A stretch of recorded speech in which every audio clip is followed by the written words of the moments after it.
Acabem d'escoltar Amazing Grace, una peça que data de l'any 1773, i és que ens hem colat a les proves de so del grup de Gospel Escena, que en el seu espectacle Gospel Story Show ens ofereix un recorregut per la història del rock, des dels seus principis amb la reina del gospel Mahalia Jackson fins les darreres dècades amb Pink Floyd o Police. Aquesta petita coral de gospel està formada per solistes d'arreu de Catalunya i els podem veure cada diumenge al Museu del Rock, un espai amb una de les col·leccions més grans amb peces úniques del món del rock i que a més té un escenari on dona cabuda a nous artistes i bandes del rock, com aquesta petita banda de gospel dirigida per una dels pesos pesats del gospel català. Parlem amb Sònia Moreno. Sònia, explica'ns com va sorgir el projecte Escena.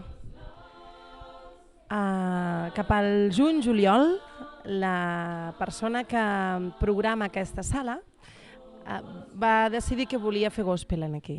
Llavors em va trucar i em va dir: escolta'm, tenim un pressupost molt petit i tenim una sala fantàstica i tenim ganes de que hi hagi gospel. Què podríem fer? Llavors pensant, home, doncs igual més que un grup que vingués una setmana un i l'altre, per què no creem com una mena de màster o com un postgrau per gent que està acostumada a cantar i que volgués aprofundir una mica en el fet de pujar-se a escena, i és per això que es diu així l'espectacle, a escena. Bueno, Escena és el nom del projecte i l'espectacle es diu Gospel Story Show, com molts altres espectacles aquí que tenen com aquest fil conductor, diguéssim. Moltes gràcies, Sònia, et deixem que tornis amb el teu grup. I són les 12, l'espectacle està a punt de començar. La gent espera impacient.